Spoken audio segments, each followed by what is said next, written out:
ಎಲ್ಲರಿಗೂ ನಮಸ್ಕಾರ. ದಯವಿಟ್ಟು ಮೊದಲನೇದಾಗಿ ಎಲ್ಲರ ಹತ್ರ ಕ್ಷಮೆ ಕೇಳ್ತೀನಿ. ಕತೆ ತುಂಬ ತಡವಾಗಿ ಬಂದಿದೆ. ಈ 1 ತಿಂಗಳು ಕತೆನ ನೀಟಾಗಿ ಹಾಕೋಕ್ಕಾಗಲಿಲ್ಲ. ರೀಸನ್ ಏನಂದರೆ, ಇಷ್ಟು ದಿನ ನೀವು ಕೇಳ್ತಿದ್ದ ಧ್ವನಿ ಅಂದರೆ ನನ್ನ ತಂಗಿಯ ಮದುವೆ ಇತ್ತು. ಆ ಓಡಾಟದಿಂದ ಕತೆ ಹಾಕೋಕ್ಕಾಗಲಿಲ್ಲ. ಇನ್ಮೇಲಿಂದ ಕತೆ ಯಾವಾಗಲೂ ಬರುತ್ತೆ. ದಯವಿಟ್ಟು ಯಾರೆಲ್ಲ ಸಬ್ಸ್ಕ್ರೈಬ್ ಮಾಡದೆ ನೋಡ್ತಾ ಇದ್ದೀರೋ ಪ್ಲೀಸ್ ಸಬ್ಸ್ಕ್ರೈಬ್ ಮಾಡಿ ನೋಡಿ. ನಿಮ್ಮ ಪ್ರೋತ್ಸಾಹ ನಮಗಿದ್ರೆ ಇನ್ನೂ ಹೆಚ್ಚೆಚ್ಚು ಕತೆಗಳು ಬರಿಬೋದು. ಬೆಂಗಳೂರಿನ ಹೈಟೆಕ್ ಸೈಬರ್ ರೂಮ್ನಲ್ಲಿ ಕುಳಿತಿದ್ದ ವಿಕ್ರಮ್ ರಾಥೋಡ್ ತೀವ್ರವಾದ ಸಿಟ್ಟಿನಿಂದ ತನ್ನ ಲ್ಯಾಪ್ಟಾಪ್ ಕೀಬೋರ್ಡ್ ಮೇಲೆ ಕೈಗುದ್ದಿದ್ದನು. ಸದಾ ಹ್ಯಾಕಿಂಗ್ನಲ್ಲಿ ನಂಬರ್ 1 ಆಗಿದ್ದ ವಿಕ್ರಮ್ಗೆ ವೀಣಾ ಇಷ್ಟೊಂದು ದೊಡ್ಡ ಶಾಕ್ ಕೊಡ್ತಾಳೆ ಅಂತ ಅವನು ಅನ್ಕೊಂಡಿರಲಿಲ್ಲ. ವೀಣಾ ಬೆಂಗಳೂರಿನ ಹೊರ ವಲಯದವರಿಗೂ ಸಿಕ್ಕಿಬಿದ್ದ ಹಾಗೆ ನಟಿಸಿ ಕೊನೆ ಕ್ಷಣದಲ್ಲೇ ತನ್ನ ಹಳೆಯ ಫೋನ್ ಮತ್ತು ಲೊಕೇಶನ್ ಟ್ರ್ಯಾಕರ್ ಅನ್ನು ಬೇರೆ ಯಾವುದೋ ಲಾರಿಗೆ ಹಾಕಿ ವಿಕ್ರಮ್ಗೆ ಹಾಗೂ ಪೊಲೀಸರಿಗೆ ಸಂಪೂರ್ಣವಾಗಿ ಚಳ್ಳೆ ಹಣ್ಣು ತಿನ್ನಿಸಿ ಎಸ್ಕೇಪ್ ಆಗಿದ್ಲು. ವಿಕ್ರಮ್ ತಕ್ಷಣ ಅಭಯ್ ವರ್ಮಾಗೆ ಕಾಲ್ ಮಾಡಿ ವಿಷಯ ತಿಳಿಸಿದನು. ವಿಕ್ರಮ್ ರಾಥೋಡ್ ತಲೆ ಕೆಡಿಸಿಕೊಂಡು, Abhay, I am really sorry. ಆ ವೀಣಾ ನಮಗೆ ಸರಿಯಾಗಿ ಚಳ್ಳೆ ಹಣ್ಣು ತಿನ್ನಿಸಿದ್ದಾಳೆ. ಬೆಂಗಳೂರು ಹೊರವಲಯದ ಹೈವೇವರೆಗೂ ಅವಳನ್ನು ಟ್ರ್ಯಾಕ್ ಮಾಡ್ತಿದ್ದೆ. ಆದರೆ ಕೊನೆ ಕ್ಷಣದಲ್ಲಿ ನಮಗೆ ಮಂಕುಬೂದಿ ಎರಚಿ ಅಲ್ಲಿಂದ ಪ್ಲ್ಯಾಂಡ್ ಆಗಿ ಎಸ್ಕೇಪ್ ಆಗಿದ್ದಾಳೆ. ಇವಾಗ ಅವಳ ಲೊಕೇಶನ್ ಸಿಗ್ತಿಲ್ಲ. ಇತ್ತ ಪೊಲೀಸರ ಕಣ್ಣಿಗೆ ಮಣ್ಣೆರಚಿದ ವೀಣಾ ಈಗ ಬೆಂಗಳೂರಿನಿಂದ ಸಂಪೂರ್ಣವಾಗಿ ಹೊರಬಂದು ಮೈಸೂರಿನ ಕೃಷ್ಣರಾಜಸಾಗರ ರಸ್ತೆಯ ಹಳೆ ಒಂಟಿಕೊಪ್ಪಲಿನ ಒಂದು ಸಣ್ಣ ರಹಸ್ಯ ಹೋಮ್ಸ್ಟೇನಲ್ಲಿ ಬಂದು ಅಡಗಿಕೊಂಡಿದ್ದಾಳೆ. ಕೈಯಲ್ಲಿದ್ದ ದುಬಾರಿ ಫೋನ್ ಅನ್ನು ಆಫ್ ಮಾಡಿ ಹೊಸ ಲೋಕಲ್ ಸಿಮ್ ಹಾಕಿ ಅವಳು ತಕ್ಷಣ ವರ್ಮಾ ಕಂಪನಿಯ ಬಿಗ್ ಬಿಸ್ನೆಸ್ ರೈವಲ್ ಆದ ರಾಜಶೇಖರ್ಗೆ ಕಾಲ್ ಮಾಡಿದಳು. ಮೊದಲಿನಿಂದಲೂ ಸೂರಜ್ ಮತ್ತು ವೀಣಾ ಇಬ್ಬರು ರಾಜಶೇಖರ್ ಜೊತೆ ಸೇರಿಯೇ ವರ್ಮಾ ಕಂಪನಿಯನ್ನು ಬೀಳಿಸಲು ಸ್ಕೆಚ್ ಹಾಕಿದ್ರು. ವೀಣಾ ಹಲ್ಲು ಕಡಿಯುತ್ತಾ ಸಿಟ್ಟಿನಿಂದ, ಹಲೋ ರಾಜಶೇಖರ್ ಸರ್, ಸೂರಜ್ ತನ್ನ ಮೂರ್ಖತನದಿಂದ ಪೊಲೀಸರಿಗೆ ಸಿಕ್ಕಿಬಿದ್ದಿದ್ದಾನೆ. ಆದರೆ ನಾನು ಅಷ್ಟು ಸುಲಭವಾಗಿ ಆ ವರ್ಮಾ ಫ್ಯಾಮಿಲಿಗೆ ಸಿಗಲ್ಲ. ಆ ವಿಕ್ರಮ್ ರಾಥೋಡ್ ಮತ್ತು ಪೊಲೀಸರಿಗೆ ಬೆಂಗಳೂರು ಬಾರ್ಡರ್ನಲ್ಲೇ ಚಳ್ಳೆ ಹಣ್ಣು ತಿನ್ನಿಸಿ ಇವಾಗ ಮೈಸೂರಿಗೆ ಬಂದು ತಲುಪಿದ್ದೀನಿ. ಫೋನ್ನ ಇನ್ನೊಂದು ಬದಿಯಿಂದ ರಾಜಶೇಖರ್ ಕುಹಕ ನಗು ನಕ್ಕು, ರಾಜಶೇಖರ್, ವೆಲ್ ಡನ್ ವೀಣಾ.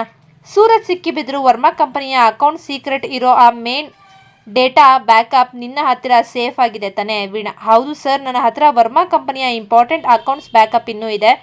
ಅಭಯ್ ಮತ್ತು ಮಿಲನ ಇಬ್ಬರು ಬೆಂಗಳೂರಿನಲ್ಲಿ ಮದುವೆಗೆ ರೆಡಿ ಆಗ್ತಿದ್ದಾರೆ ಅಂತ ನನಗೆ ಇನ್ಫಾರ್ಮರ್ ಮೂಲಕ ನ್ಯೂಸ್ ಸಿಕ್ಕಿದೆ. ಆದರೆ ನಾನು ಇಷ್ಟು ಸುಲಭವಾಗಿ ಆ ಹಳ್ಳಿ ಹುಡುಗಿನ ವರ್ಮಾ ಮಂಗಲಿಯ ಮಹಾಲಕ್ಷ್ಮಿ ಆಗೋಕೆ ಬಿಡಲ್ಲ. ಅವರ ಮದುವೆ ಮಂಟಪದಲ್ಲೇ ನಾನು ಬಾಂಬ್ ಹಾಕ್ತೀನಿ. ನನ್ನ ಹತ್ತಿರ ಇರೋ ಈ ಸೀಕ್ರೆಟ್ಸ್ ಇಟ್ಕೊಂಡು ಇವರಿಬ್ಬರನ್ನು ಹೇಗೆ ರಸ್ತೆಗೆ ತರಬೇಕು ಅಂತ ನನಗೆ ಗೊತ್ತು. ಸದ್ಯಕ್ಕೆ ನಾನು ಮೈಸೂರಿನಲ್ಲೇ ಸೇಫ್ ಆಗಿ ಇದ್ದುಕೊಂಡು ಮುಂದಿನ ಪ್ಲಾನ್ ಮಾಡ್ತೀನಿ. ನೀವು ಬೆಂಗಳೂರಿನಲ್ಲಿ ಆಫೀಸ್ ಕಡೆ ಕಣ್ಣಿಡಿ ಎಂದಳು. ಇದೇ ಸಮಯದಲ್ಲಿ ಮೈಸೂರಿನ ಸೆಂಟ್ರಲ್ ಪೊಲೀಸ್ ಸ್ಟೇಷನ್ನಲ್ಲಿ ಖಡಕ್ ಇನ್ಸ್ಪೆಕ್ಟರ್ ಆರ್ಯನ್ ತನ್ನ ಯೂನಿಫಾರ್ಮ್ ಗತ್ತಿನಲ್ಲಿ ಕುಳಿತಿದ್ದನು. ಅವನು ಇಷ್ಟು ದಿನ ಬೆಂಗಳೂರಿನ ಹೊರವಲಯದ ಹೈವೇ ವ್ಯಾಪ್ತಿಯಲ್ಲಿ ಕರ್ತವ್ಯ ನಿರ್ವಹಿಸುತ್ತಿದ್ದನು.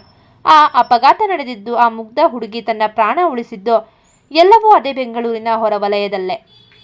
ಆದರೆ ಇತ್ತೀಚೆಗಷ್ಟೇ ಅವನಿಗೆ ಮೈಸೂರಿನ ಸೆಂಟ್ರಲ್ ಸ್ಟೇಷನ್ಗೆ ಬಿಗ್ ಪ್ರಮೋಷನ್ ಜೊತೆ ವರ್ಗಾವಣೆಯಾಗಿತ್ತು. ಹಾಗಾಗಿ ಮೈಸೂರಿಗೆ ಬಂದ ಮೇಲೂ ಅವನಿಗೆ ಆ ಬೆಂಗಳೂರಿನ ಹೊರವಲಯದಲ್ಲಿ ನಡೆದ ಹೈವೇ ಆಕ್ಸಿಡೆಂಟ್ ಸ್ಪಾಟ್ ಮತ್ತು ತನ್ನ ಪ್ರಾಣ ಉಳಿಸಿದ ಆ ಮುರಿದ ಬಳೆಯ ಒಡತಿಯ ಫ್ಲಾಶ್ ಬ್ಯಾಕ್ ನೆನಪು ಇನ್ನೂ ಕಾಡುತ್ತಲೇ ಇತ್ತು.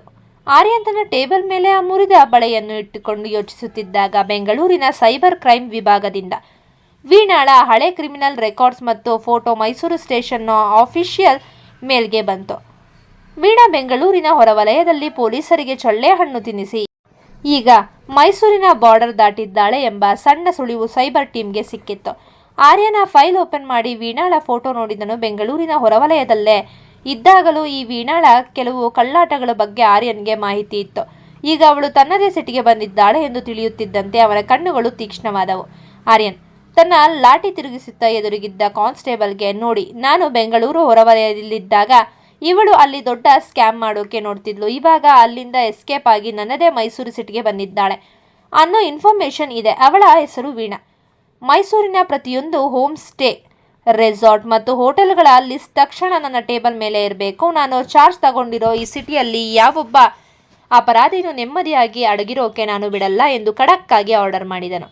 ಮರುದಿನ ಬೆಳಿಗ್ಗೆ 9 ಗಂಟೆ ಬೆಂಗಳೂರಿನ ವರ್ಮಾ ಬಂಗಲೆಯ ಪಕ್ಕದ ಗೆಸ್ಟ್ ಹೌಸ್ನಲ್ಲಿ ಮಿಲನ ತನ್ನ ನಿನ್ನೆಯ ಆ ರೊಮ್ಯಾಂಟಿಕ್ ಫಾರ್ಮ್ ಹೌಸ್ ನೆನಪುಗಳನ್ನು ಮತ್ತು ಅಭಯ್ ತನಗೆ ಕೊಟ್ಟ ಆ ಡೀಪ್ ಕಿಸ್ ಅನ್ನು ಮನಸ್ಸಿನಲ್ಲೇ ಇಟ್ಟುಕೊಂಡು ನಾಚಿಕೆಯಿಂದ ಸುಂದರವಾದ light blue colour formal churidar ಧರಿಸಿ ರೆಡಿಯಾಗಿದ್ದಾಳೆ. ಅಷ್ಟರಲ್ಲೇ ಗೆಸ್ಟ್ ಹೌಸ್ ಮುಂದೆ ಜೀಪ್ ಬಂದು ನಿಲ್ಲುವ ಸದ್ದು ಕೇಳಿಸಿತ್ತು. ಬಾಗಿಲು ತೆರೆದಾಗ ಸಖತ್ ಸ್ಟೈಲಿಶ್ ಆಗಿ ಬ್ಲೇಸರ್ ಧರಿಸಿ ಅಭಯ್ ವರ್ಮಾ ನಿಂತಿದ್ದನು.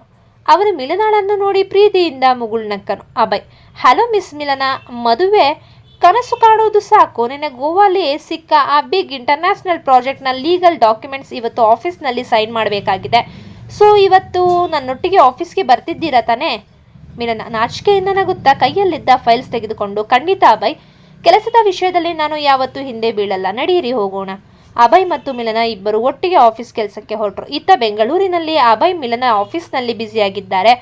ಆತ ಮೈಸೂರಿನಲ್ಲಿ ಹೊಸದಾಗಿ ಟ್ರಾನ್ಸ್ಫರ್ ಬಂದಿರೋ ಪೊಲೀಸ್ ಇನ್ಸ್ಪೆಕ್ಟರ್ ಆರ್ಯನ್. ಹರಡುತ್ತಿರುವ ಜಾಲದಿಂದ ವೀಣಾ ಹೇಗೆ ಸಿಕ್ಕಿ ಬೀಳ್ತಾಳೆ.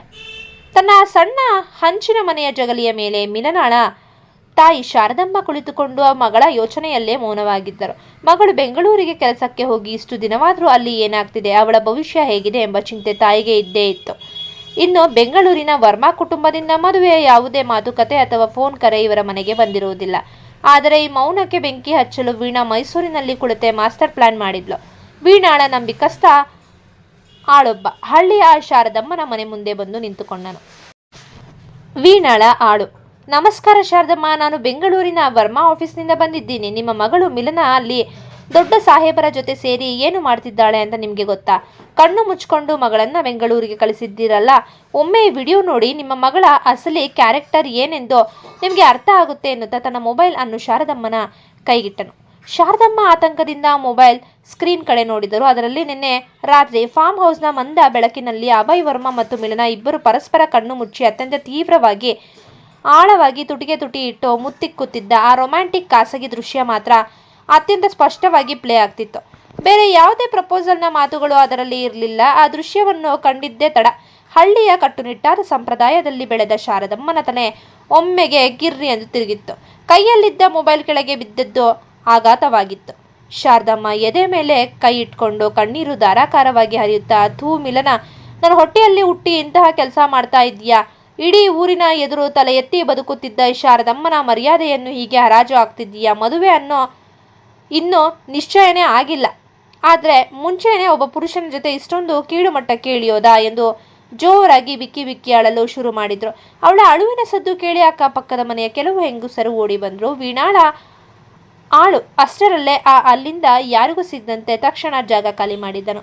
ಇದೇ ಸಮಯದಲ್ಲಿ ಬೆಂಗಳೂರಿನ ವರ್ಮಾ ಆಫೀಸ್ನಲ್ಲಿ ಹೊಸ ಇಂಟರ್ನ್ಯಾಷನಲ್ ಪ್ರಾಜೆಕ್ಟ್ನ ಎಲ್ಲ ಕೆಲಸಗಳನ್ನು ಮುಗಿಸಿ ಅಭಯ್ ಮತ್ತು ಮಿಲನ ಇಬ್ಬರು ಸಖತ್ ಖುಷಿಯಿಂದ ಸಂಜೆ ವರ್ಮಾ ಮಂಗಲಿಯ ಗೆಸ್ಟ್ ಹೌಸ್ ಬಳಿ ಬಂದು ಜೀಪ್ನಿಂದ ಇಳಿದರು. ಮಿಲನ ತನ್ನ ಫೈಲ್ಸ್ ಹಿಡಿದು ನಾಚಿಕೆಯಿಂದ ನಗುತ್ತಾ ಜೀಪ್ನಿಂದ ಇಳಿಯುತ್ತಿದ್ದಾಗ ಅವಳ ಫೋನ್ಗೆ ಹಳ್ಳಿಯಿಂದ ತಾಯಿ ಶಾರದಮ್ಮನ ಕರೆ ಬಂದಿತ್ತು. ಮಿಲನ ಖುಷಿಯಿಂದ ಫೋನ್ ರಿಸೀವ್ ಮಾಡಿದ್ಲು. ಮಿಲನ, ಹಲೋ ಅಮ್ಮ, ಆಫೀಸ್ ಕೆಲಸ ಎಲ್ಲ ಮುಗೀತು ಅಮ್ಮ, ಚೆನ್ನಾಗಿದ್ದೀರಾ? ಅವಳು ಮಾತು ಮುಗಿಸುವ ಮುನ್ನವೇ ಫೋನ್ ಅನ್ನು ಇನ್ನೊಂದು ಬದಿಯಿಂದ ಶಾರದಮ್ಮ ಸಿಡಿಲಿನಂತಹ ಆಕ್ರೋಶದ ಧ್ವನಿ ಕೇಳಿಸಿತು. ಶಾರದಮ್ಮ ಕೋಪದಿಂದ ನಡುಗುತ್ತಾ ಅಳುತ್ತಾ, ಮಿಲನ, ಇನ್ಮೇಲೆ ನನ್ನನ್ನು ಅಮ್ಮ ಅಂತ ಕರೆಯಬೇಡ. ನೀನು ನನ್ನ ಮಗಳೇ ಅಲ್ಲ. ನಿನಗೆ ಅಷ್ಟೊಂದು ಕೊಬ್ಬು ಇದ್ರೆ ಆ ಸಾಯಮ್ಮನ ಜೊತೆ ಅಸಹ್ಯವಾಗಿ ಕಿಸ್ ಮಾಡಿಕೊಂಡು ತಿರುಗೋದಕ್ಕೆ ಬೆಂಗಳೂರಿಗೆ ಬಂದಿದ್ದ. ನಿನ್ನ ಬಣ್ಣದ ಆಟದ ವಿಡಿಯೋ ಈಗಾಗಲೇ ನಾನು ನೋಡಿ ಆಗಿದೆ. ಮಿಲನ, ನನ್ನ ಮರ್ಯಾದೆ ಮಣ್ಣು ಪಾಲು ಮಾಡ್ತಿದ್ದೀಯಾ? ಇವತ್ತೇ ಈ ಕ್ಷಣದಲ್ಲೇ ನೀನು ಆ ಮನೆ ಬಿಟ್ಟು ಹಳ್ಳಿಗೆ ಬರೆದಿದ್ರೆ ನಾಳೆ ಬೆಳಿಗ್ಗೆ ನೀನು ನಿನ್ನ ಈ ತಾಯಿಯ ಹೆಣ ನೋಡಬೇಕಾಗುತ್ತೆ ಎಂದು ಜೋರಾಗಿ ಕಿರುಚಿ ಫೋನ್ ಕಟ್ ಮಾಡಿದ್ರು. ಅಮ್ಮನ ಬಾಯಿಂದ ವಿಡಿಯೋ ಮತ್ತು ಕಿಸ್ ಅನ್ನೋ ಮಾತು ಕೇಳಿದ್ದೆ ತಡ ಮಿಲನಾಳ ಕೈಯಲ್ಲಿದ್ದ ಫೈಲ್ಸ್ ಎಲ್ಲ ಕೆಳಗೆ ಬಿದ್ದವು. ಅವಳ ಮುಖ ಪೂರ್ತಿ ಬೆಳ್ಳಗಾಯಿತು. ನಿನ್ನೆ ರಾತ್ರಿ ತಾವು ಕಳೆದ ಆ ಅತ್ಯಂತ ಆಪ್ತ ಪ್ರೀತಿಯ ಕ್ಷಣದ ವಿಡಿಯೋ ಹಳ್ಳಿಗೆ ತಲುಪಿದೆ ಎಂದರೆ ಯಾರೋ ತಮಗಾಗಿಯೇ ದೊಡ್ಡ ಚಕ್ರವ್ಯೂಹ ಹೂಡಿದ್ದಾರೆ ಅಂತ ಅವಳು ಅರ್ಥ ಮಾಡಿಕೊಂಡ್ಳು. ಅವಳು ಅಲ್ಲಿಯೇ ಕುಸಿದು ಬಿದ್ದು ಜೋರಾಗಿ ಅಳಲು ಶುರು ಮಾಡಿದ್ಲು. ಪಕ್ಕದಲ್ಲೇ ನಿಂತಿದ್ದ ಅಭಯ್ ಮಿಲನಾಳ ಸ್ಥಿತಿ ನೋಡಿ ಒಮ್ಮೆಗೆ ಶಾಕ್ ಆದನು. ಅವನು ಅವಳ ಹೆಗಲನ್ನು ಹಿಡಿದು, ಮಿಲನ, ಏನಾಯಿತು? ಶಾರದಮ್ಮ ಯಾಕೆ ಇಷ್ಟೊಂದು ಕೋಪ ಮಾಡಿದ್ರು ಎಂದು ಆತಂಕದಿಂದ ಕೇಳಿದನು. ಮಿಲನ ಅಳುತ್ತಾ ಕುಸಿದು ಬಿದ್ದಾಗ ಅಭಯ್ ಗಾಬರಿಯಿಂದ ಅವಳ ಹತ್ತಿರ ಬಂದು ಅವಳ ಮುಖವನ್ನು ತನ್ನ ಕೈಗಳಲ್ಲಿ ಹಿಡಿದುಕೊಂಡು ಸಮಾಧಾನ ಮಾಡಲು ಪ್ರಯತ್ನಿಸಿದ್ದನು. ಅಭಯ್ ಆತಂಕದಿಂದ, ಮಿಲನ, ಪ್ಲೀಸ್ ಅಳ್ಬೇಡ, ಏನಾಯ್ತು ಅಂತ ಹೇಳು. ಶಾರದಮ್ಮ ಯಾಕೆ ಅಷ್ಟೊಂದು ಸಿಟ್ಟಾದ್ರು?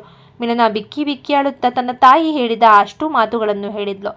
ಅಭಯ್ ಆ ಮಾತನ್ನು ಕೇಳಿದ ಅವನ ಕಣ್ಣುಗಳು ಒಮ್ಮೆಗೆ ಕೆಂಪಾದವು. ನಿನ್ನೆ ರಾತ್ರಿ ಅವರಿಬ್ಬರು ಫಾರ್ಮ್ ಹೌಸ್ನಲ್ಲಿ ಅತ್ಯಂತ ಆಪ್ತವಾಗಿ ಮುತ್ತಿಕ್ಕುತ್ತಿದ್ದ ದೃಶ್ಯ, ಆ ಘಟನೆ ನೆನೆಯುತ್ತಿದ್ದಂತೆ ಅಭಯ್ ವರ್ಮನಿಗೆ ಜಗತ್ತೇ ನಿಂತು ಹೋದ ಹಾಗೆ ಅನಿಸಿತ್ತು. ಆದರೆ ಅವನು ಸಾಮಾನ್ಯವನಲ್ಲ, ಒಬ್ಬ ಚಾಣಾಕ್ಷ ಬಿಸ್ನೆಸ್ ಮ್ಯಾನ್. ಅವನು ತಕ್ಷಣ ಯೋಚಿಸಿದನು, ತನ್ನ ಸ್ವಂತ ಫಾರ್ಮ್ ಹೌಸ್ನ ಭದ್ರತೆಯನ್ನು ಮೀರಿ ಅಲ್ಲಿಗೆ ಬಂದು ರಹಸ್ಯವಾಗಿ ವಿಡಿಯೋ ಮಾಡಿ ಅದನ್ನು ನೇರವಾಗಿ ಮಿಲನಾಳ ಹಳ್ಳಿಯ ತಾಯಿಗೆ ತಲುಪಿಸುವಷ್ಟು ಕ್ರೂರ ಬುದ್ಧಿ ಇರೋದು ಯಾರಿಗೆ? ಅಭಯ್ ಹಲ್ಲು ಕಡಿಯುತ್ತಾ ಮನಸ್ಸಿನಲ್ಲೇ ಸೂರಜ್ ಆಲ್ರೆಡಿ ಜೈಲಿನಿದ್ದಾನೆ, ಪೊಲೀಸರ ಕಣ್ಣಿಗೆ ಮರೆ ಮಾಚಿ ಎಸ್ಕೇಪ್ ಆಗಿರೋ ಆ ವೀಣಾ ಇದು ಗ್ಯಾರಂಟಿ ಅವಳದ್ದೇ ಕೈವಾಡ.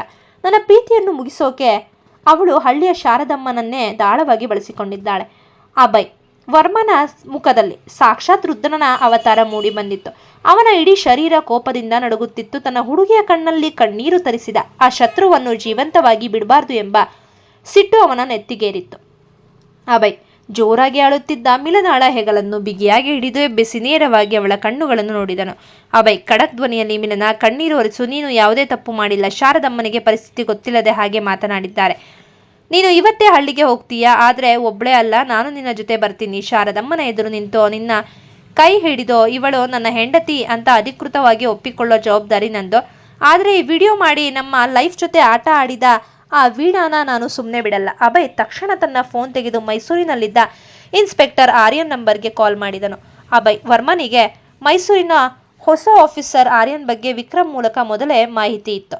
ಮೈಸೂರಿನ ಸ್ಟೇಷನ್ನಲ್ಲಿ ಕುಳಿತಿದ್ದ ಆರ್ಯನ್ ಫೋನ್ ರಿಸೀವ್ ಮಾಡಿದ ತಕ್ಷಣ ಅಭಯ್ ವರ್ಮನ ಗರ್ಜನೆ ಕೇಳಿಸಿತ್ತು. ಅಭಯ್, ಹಲೋ ಇನ್ಸ್ಪೆಕ್ಟರ್ ಆರ್ಯನ್, ನಾನು ಬೆಂಗಳೂರಿನ ಬಿಸ್ನೆಸ್ ಮ್ಯಾನ್ ಅಭಯ್ ವರ್ಮಾ ಮಾತಾಡ್ತಿದ್ದೀನಿ. ಬೆಂಗಳೂರಿನಿಂದ ಎಸ್ಕೇಪ್ ಆಗಿರೋ ಕ್ರಿಮಿನಲ್ ವೀಣಾ ಇವಾಗ ನಿಮ್ಮ ಮೈಸೂರು ಸಿಟಿಯಲ್ಲೇ ಅಡಗಿದ್ದಾಳೆ. ಅವಳು ನನ್ನ ಪರ್ಸನಲ್ ಲೈಫ್ ಜೊತೆ ಆಟ ಆಡೋಕೆ ಟ್ರೈ ಮಾಡ್ತಿದ್ದಾಳೆ. ಇನ್ನು ಕೆಲವೇ ಗಂಟೆಗಳಲ್ಲಿ ಅವಳು ಎಲ್ಲಿದ್ದಾಳೆ ಅಂತ ಪತ್ತೆ ಹಚ್ಚಿ ನೀವು ಅವಳನ್ನು ಅರೆಸ್ಟ್ ಮಾಡಬೇಕು. ಇಲ್ಲ ಅಂದರೆ ನಾನು ನೇರವಾಗಿ ಮೈಸೂರಿಗೆ ಬಂದು ನಾನೇ ಅವಳ ಕತೆ ಮುಗಿಸಬೇಕಾಗುತ್ತದೆ, ಹುಷಾರ್. ಆರ್ಯನ್ ಒಮ್ಮೆಗೆ ಆಶ್ಚರ್ಯಚಕಿತನಾದ. ಒಬ್ಬ ದೊಡ್ಡ ಬಿಸ್ನೆಸ್ ಮ್ಯಾನ್ ತನಗೆ ಫೋನ್ ಮಾಡಿ ಇಷ್ಟೊಂದು ಅಧಿಕಾರದಿಂದ ವಾರ್ನಿಂಗ್ ಕೊಡ್ತಿದ್ದಾನೆ ಅಂದರೆ ವಿಷಯ ಸಣ್ಣದಲ್ಲ ಎಂಬುದು ಅವನಿಗೆ ಅರ್ಥ ಆಯಿತು.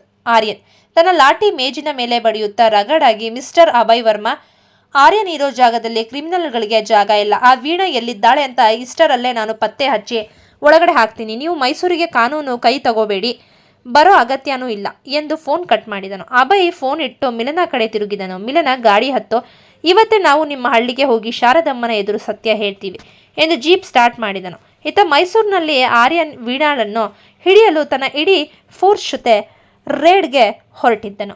ಈ ಕತೆ ನಿಮಗೆ ಇಷ್ಟವಾಗಿದ್ದಲ್ಲಿ ದಯಮಾಡಿ ಕಥೆಯನ್ನು ವೀಕ್ಷಿಸಿದ ನಂತರ ನಮ್ಮ ಚಾನಲ್ಗೆ ಶೇರ್ ಮಾಡಿ, ಸಬ್ಸ್ಕ್ರೈಬ್ ಮಾಡಿ ಮತ್ತು ಕಮೆಂಟ್ ಮಾಡಿ. ಧನ್ಯವಾದಗಳು.